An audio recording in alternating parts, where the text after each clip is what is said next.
to my channel.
Everybody, welcome back to my channel.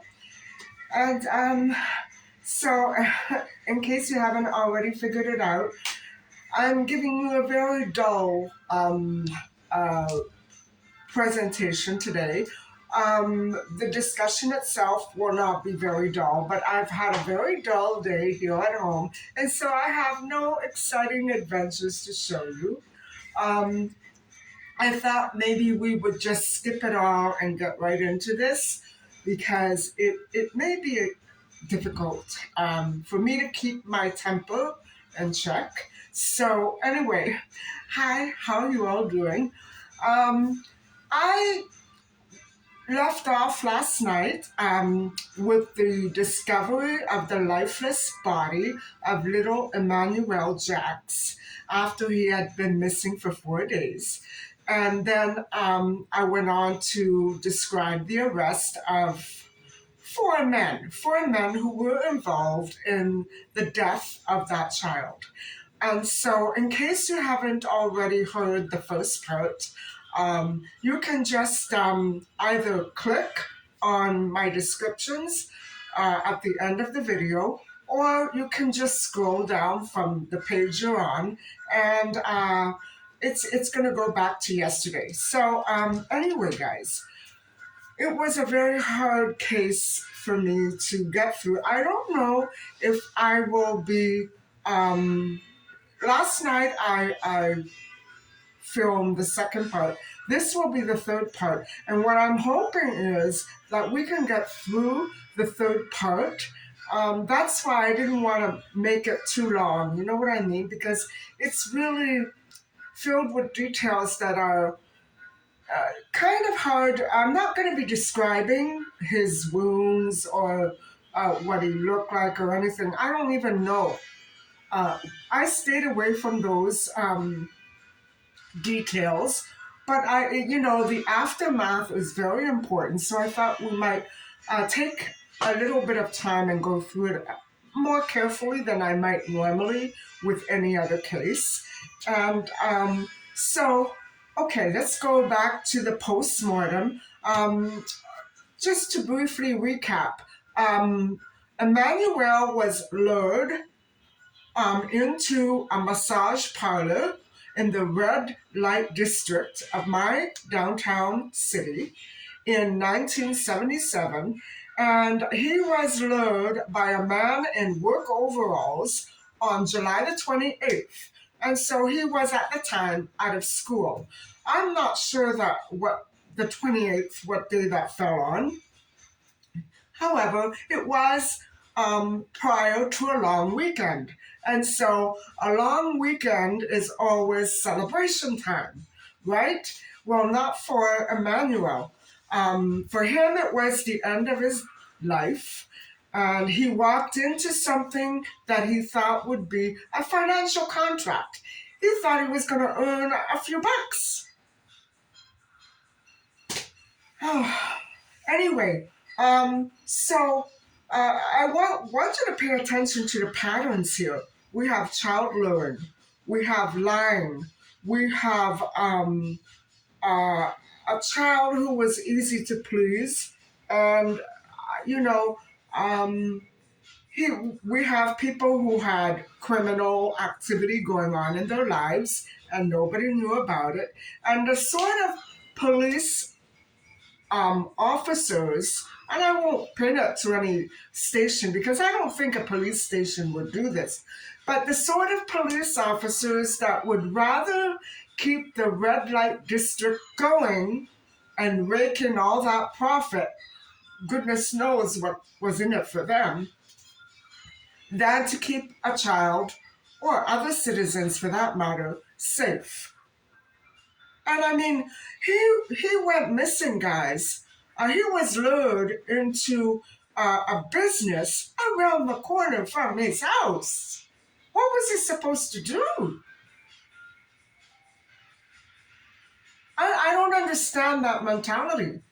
Anyway, I'd done it all yesterday, so um, a post-mortem examination, an autopsy, revealed that Emanuel had been a very sad victim of quite a lengthy, violent attack.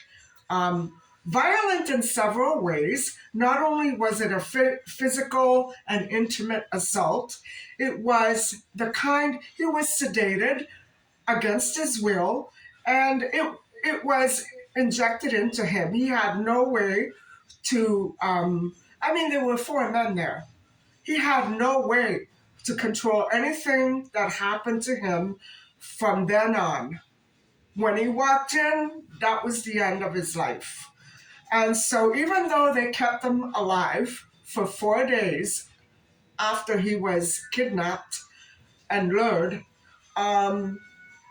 they ultimately did him in the end. And there are details regarding the decision to do that. And I can't even think about it. I can't think about it. So anyway, these men were not only pedophiles, but they were remember how I was trying to describe to you the psychological profile of a my battery is dying. Hold on. Okay, as I was saying, I want you to go back, think about what I was talking to you about, maybe 2 weeks ago, on the psychological profile of a criminal such as this. I'm not talking about a thief or, a bank robber. Maybe they're similar, but I'm talking about cases like this, criminals like this.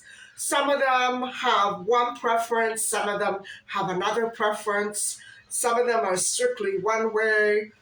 You know what I'm talking about. Whether they prefer boys, girls, whatever. So these men only preferred males, and young at that. So there were probably no businesses that catered to a preference like that in the red light district. No, they weren't. So, the thing is that it was such a violent assault. It was such a horrific, torturous attack. It was confinement, illegal confinement. They had no right to do that to anybody. And so what happened was, after the autopsy was done and completed, all these little details began to leak out into the public. First, through the media. And I would have to say, I think they made an excellent choice in this case because to cover up something like this would have been itself a crime. Because I'm sure that there were other children living in the area and people wanted to know about it. Anyway, the reports on this particular crime emphasize that men who preferred the company of other men were involved. Well, yes. And it was implied because that's what happened. And so those kind of men were involved, and not only they liked men, they liked children. And so that part of the social network in the community who were not like that, they were not criminal, but they still preferred the company of their own gender, they were going to get really, they were gonna really suffer. That's the way it is in this city. If you have some sort of stigma going on in society that is related to your identity, it doesn't make any difference. If say, for instance, an Italian person happened to murder somebody or rob a bank, all Italians would be in serious trouble. That's how it works sometimes. You know what I mean? I know it doesn't make sense, but in this case, it was a very sensitive matter. And so, it began, society began to view all people who were not straight as criminal. Well, that's too bad. That really is too bad because it shouldn't be like that, right? However, like it or not, that that link, that association with all men in that certain category, it was perpetuated by these four child abusing monsters. They did it. They did it. And so that link was not helped by anybody but those four men. So Hillsop was an activist, a human rights activist, and he said it's not fair that, or sure it's not fair. It's not fair that a 12-year-old boy lost his life because men wanted to, I don't want to get into that. It's not fair. But how fair was it for Emanuel? You know what I mean? He didn't focus on that. That human rights activist, I don't know, I'm sure he was remorseful for what happened to Emanuel, but he didn't focus on that. And that disgusts me. That really disgusts me because, he was a breadwinner. He was part of a huge family. They had serious damages. They couldn't live there anymore, and they had to. There were other children in the family. You know what I'm saying? It was hard for that family. It was a Portuguese immigrant family who had only been in Canada for 3 years. And that is what happened. And so, think about it. You know what I mean? What right do these activists have to say, well, no, it's not fair because we're not like that? Well, who cares? Who cares if you're not like that? Nobody's concerned about your feelings if nobody cared enough about Emanuel that he had to lose his life. Who cares? I don't care. Yeah, I'm past caring, you know what I mean? And I'm sure that many people back then said the same thing. Too bad, I don't care. Look what happened. And these men were from your network, your social network. And it's true, guys. It shouldn't have been like that, but that's what happened. I know that not all people are like that. No, I know that. But That's really arbitrary right now, right? You know what I mean? Um, it's such a sad case, guys, because not only does it show the selfishness of this kind of a group, and I'm not saying that they're all like, no, I'm not. I'm saying the activists were very selfish. At least they expressed themselves in the manner that was not as caring enough about Emmanuel as they were about themselves. That's what I don't understand. And not only was it about that, about a little boy having to lose his life to satisfy the whims of four monsters, but the racism. He was a slave. And just because he was going to take money from them to do a job, that didn't make him a slave. You know what I mean? How many children are offered money to do jobs? Well, the newspaper route, you know, mowing the lawn, that kind of stuff. Not this. Shoe shining, selling flowers. Those are jobs that children should be paid for, and not something like that. So, you know, the racism and the social barriers that put these men in their minds as superior to that poor family, that little boy, the hate, I don't understand where or why. I don't understand it.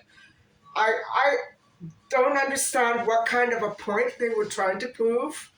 Obviously, they were not sober. To me, apparently, although the stories don't mention much else of the, unless, except for the fact that they had sedated little Emanuel very heavily against his will. And I'm sure that he couldn't have fought or done anything. I just can't imagine what he went through. I can't. And so, anyway, prior to and at the time that Emmanuel went missing, like before the 28th and after, city officials in my city were preparing legislation to drive out all the undesirable businesses, and they were going to rezone and start start issuing proper licenses. Well, no, I don't buy that because it was going on for a long time, guys. That red zone district was a shame. Was a shame, and it was shameful. I know many cities do have these red light districts, but I don't see them as safe. And the city's solution to pacify everybody is to take away all the nightclubs and all the bars. No, a few were left, but they're all in crap areas. So these are what the city officials did. Too late, too little, and not good at all. Not good enough. They punished everybody. There's nothing wrong with having a very nice nightclub or bar in an upscale area. There's nothing wrong with that. If the business owners know how to handle this sorts of crime, you know, plus other stuff like drug dealing and everything, there's nothing wrong with that. But why take away all the bars and all the nightclubs? I don't understand it. They're all gone, guys. I guess people in this city went crazy. They have to commit a crime for fun. I don't know. I'm trying to figure it out. Where's the logic in that? To take away all the nightclubs that were there. A few are left. Like, don't get me wrong, but the city is, and of course, that makes it worse. That makes it more dangerous because you go out at night, everything is black and closed and dark. You don't want to see that, right? You don't want to see that in your city. Um, I've been looking at areas like the slum areas in my city, and it's like not even a fly. It's like a ghost town. That we don't need that. We need life. We need safety. We need, a bustling economy. To close down all the businesses just because of criminals who cannot obey the law, it's not a way to live. I don't understand it.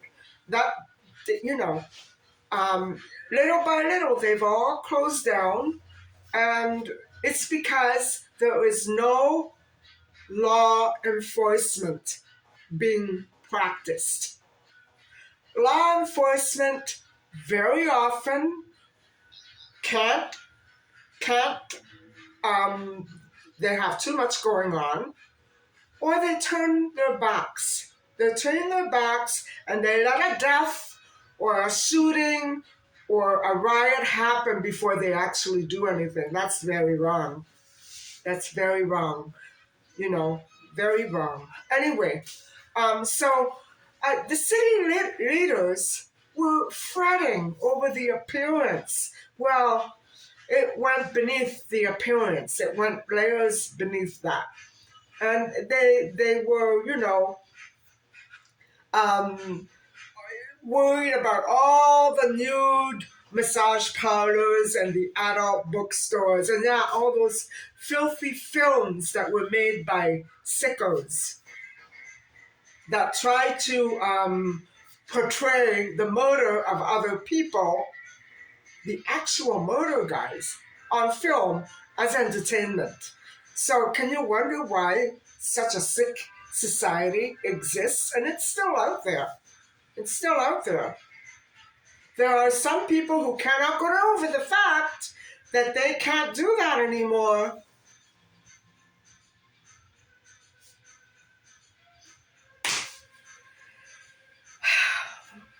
I need to take a breather. Anyway, it so happens that about 1 week before Emanuel went missing, newspapers published articles that were very focused and critical of the city's red light district and all of its filthy businesses. Now, guys, can you wonder why so many children started going missing after 1977? Okay, we have Cheryl Hansen, and we have Ingrid Bauer, who were missing before that. But it's what I'm saying, guys. It's because this city condoned the murder of other humans as entertainment in that red light district and in other places too. And I'm sure in other cities it still goes on. But what I'm saying is, how can anybody wonder? And I always have to wonder about the police station where Calvin Hoover worked, and why he was able to get away for 40 years without being tested for DNA. And he was close to Christine. Why? Because of this. Because men like it like that. Some men, I'm not saying everybody. Men who have that certain mindset. And a lot of them guys are in positions of power, like it or not. It better not be still going on. That is why when I read stories about Yvonne LaRue and Cheryl Hansen and Nicole Moran. I have to read and listen to everything I encounter with a huge grain of salt because half of it is BS. God knows what they leave out in these stories. God knows. That's why the articles that I read, particularly of Cheryl Hansen, doesn't sound right. It sounds like it was written by a 4-year-old child. You know what I mean? They don't make sense. There's no detail, nothing. It's like it's being covered up. Because I think essentially we know why and how it happens. And the city doesn't want people to find out. Well, we already know. Why cover it up more? You know. So what I'm saying is, guys, in this case, for Emanuel, the media was useful. The media had a positive impact, but too late. So, in addition to all those horrible stores and businesses and parlors, there was one place that guaranteed a female employee would do anything just to get you through the door. Anything you wanted. Before, I don't even want to talk about it. So the reputation for sleaze went right against the idea of the city officials struggling, and God knows if they were struggling hard enough. I doubt it. They were really dragging their feet. You know what I mean? Oh boy, now we got to change it. It's going to be awful to live like that now. But yeah, so might as well let a kid die, right? Anyway, the thing is that there is a very strong, ethical, almost religious sentiment that dominates this entire issue. And, they can say what they want. You don't have to be religious to want to be safe, right? Do you want to be do you want to walk down the street and be able to walk down without somebody putting their hands on you forcefully?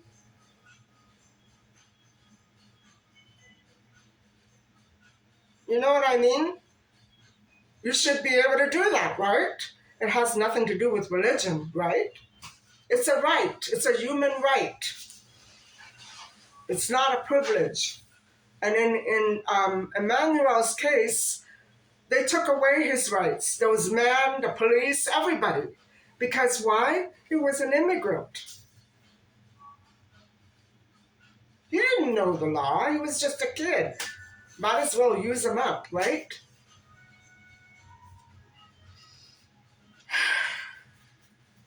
And I'm sure, the guys, it's still going on. I'm sure that people, like healthcare workers, first responders, police officers, they like to spread the word on who can be manhandled and who shouldn't. They actually, I think many of them actually do take part in this surreptitiously. Because, guys, remember what I was saying about human trafficking. It has to be enabled. It can't just be done by criminals. Don't tell me that there aren't any city officials or people in law enforcement or in first responding that don't enable, because they do. They do. Okay. That's all I'm going to say about that. But the officials of the city were appalled by the street situation, and it bothered them a great deal before anything ever happened to Emmanuel. Oh, really? Really?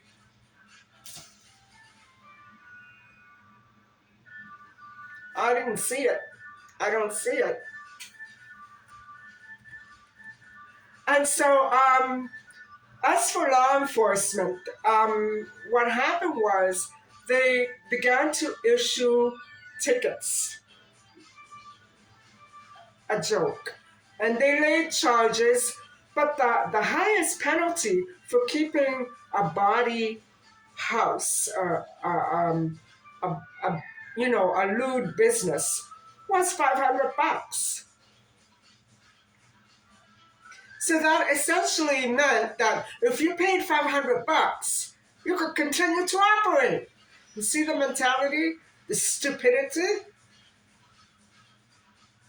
The laws are so stupid here. And so, people who were interviewed after Emanuel's body was finally found, um, they began to really say, enough is enough because we've been seeing this going on and the police won't do anything about it. They play with the hookers and then they turn their backs on the crime. Yeah, I know.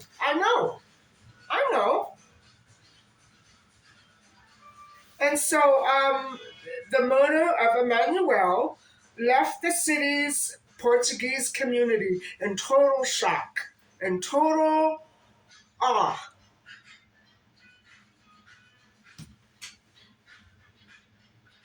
And so it sparked a massive retaliation, a big demonstration. And everybody, mostly the Portuguese community, rallied for the cleanup of that street, that downtown area after Emmanuel's death. And they were so angry, and me too, that the city allowed the condition of the downtown strip to reach a point where it endangered citizens. And everybody was so frustrated that their appeals for legal assistance or to the police all ended up in smoke and finally led to Emmanuel's death.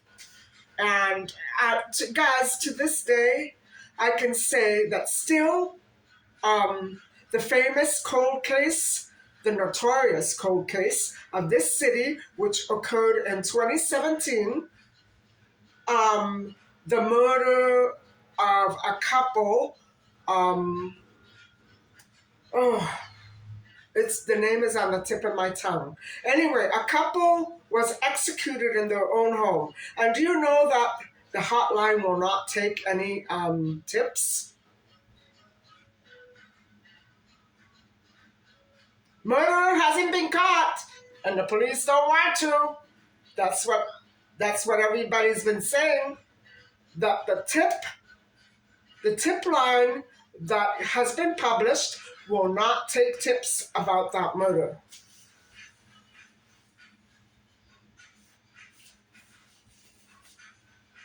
So I guess history has a bit of a way of repeating itself.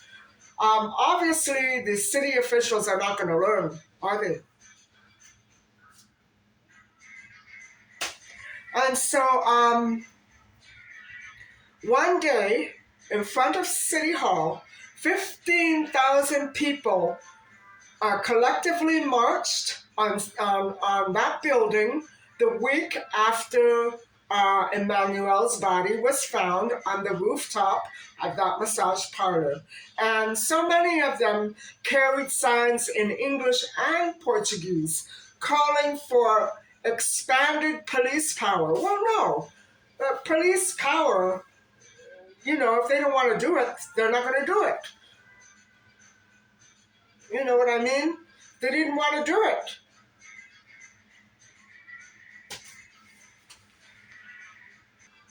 So what happened was, guys, the Portuguese community especially, they demanded the reinstatement of the death penalty.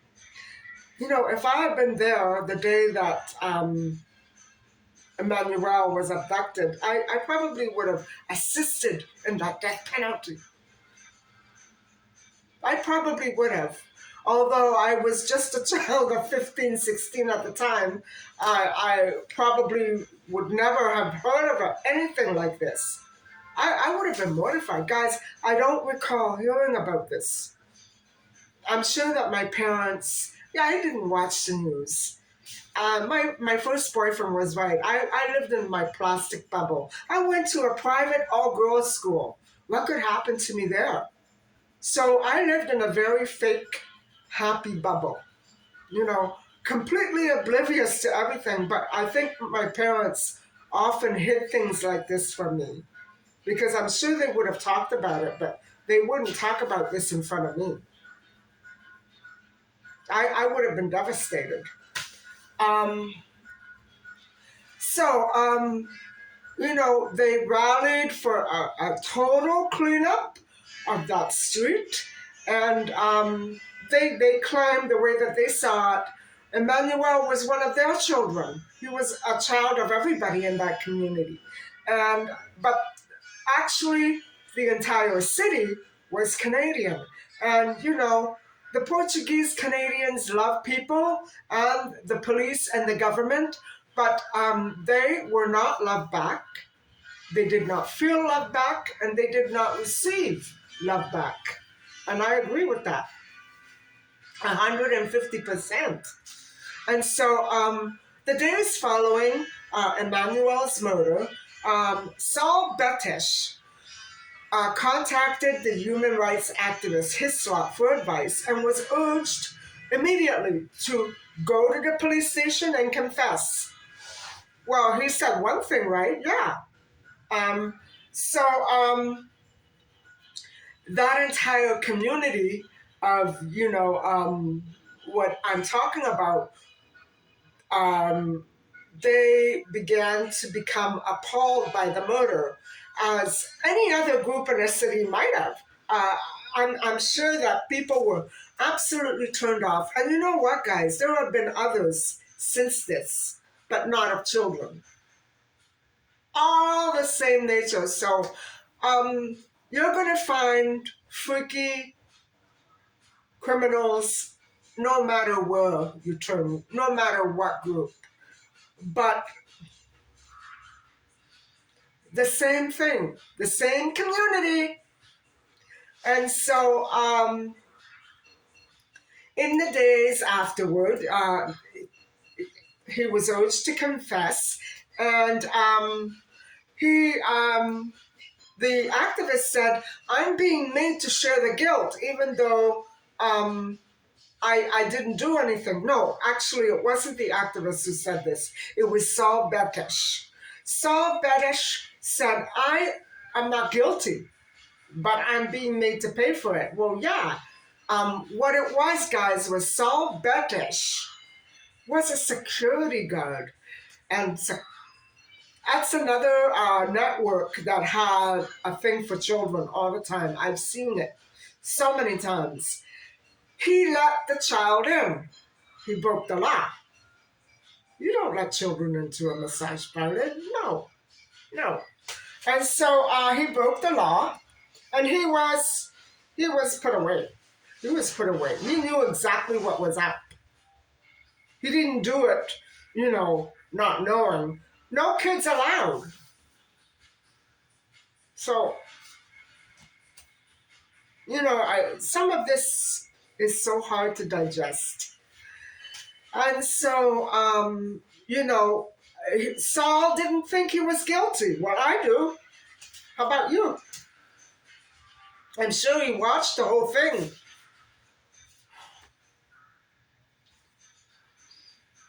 Oh my God. So, Hislop, the activist, was concerned that the case would deal the particular members of this community a severe setback. Well, it should have, because it was members of that community who committed the crime. 4 of them, to be exact. And so who cares? People want to be safe. They don't care about your image at the moment. So People should be able to make up their own minds and not have to listen to crap like that. I know what to think. That four members of that same community were murderers and child abusers. That's what I think, and that's what I know. And that's a fact. Excuse me. So, um, then came the arrests of the men. I have their faces and their names on the little vignette that comes after this. And so a police task force blitzed all the unlicensed businesses, as if to say, well, if you're licensed, you're good. No, but they have to start somewhere, right? So they made hundreds of arrests and they laid dozens and dozens of charges in the face of relentless pressure from police and local government. Parlors and stores packed up routinely and shut down, just like that. Well, good riddance. As for the others that sort of lagged on, they were subjected to daily raids by these protesters. And as a result of a coordinated attack on a number of fronts, girls, also discovered that there was no bail after their second or third time getting caught. Can you imagine having a child being trafficked? And these girls were probably runaways at best. And they were being trafficked. They were being forced to do this. And the police were letting it happen. God, I am so disgusted with my city. And I still am. Do you think just because they did all that, I'm going to, trust my city officials and the police and the government? No. I'm going to have to babysit and watch my back every time every time something happens, because this is BS. And so the arrests came right then and there. When Betesh went to the police station on August the 1st, he confessed, and then the men were pulled off the train. The three other men were pulled off the train. They were heading to Vancouver, and they were all arrested. Well, what were they going to think? You know what I mean? Go to Vancouver and start the whole thing all over again? Yeah, I'm pretty sure. Because the cops here don't care. Why should they care in Vancouver? You know what I mean? Bad way to run a city. Bad way. How to not run a city is like this, like my officials did. And so they got arrested, and 6 months later, in January 1978, the four men who were accused of Emanuel's murder arrived at the courthouse to face trial. And guys, I think I'm going to end this now. It's pretty much done anyway. I'm going to leave the last little bit for tomorrow night. And tomorrow I have to go pick up a couple of things, because I think I just may make a vegetarian pizza. Yes, another pizza. I've only been without it a week and already I'm craving it again. I'm going to make a little one. Excuse me. And so I'm going to go and get a couple of ingredients and I'll take it with me.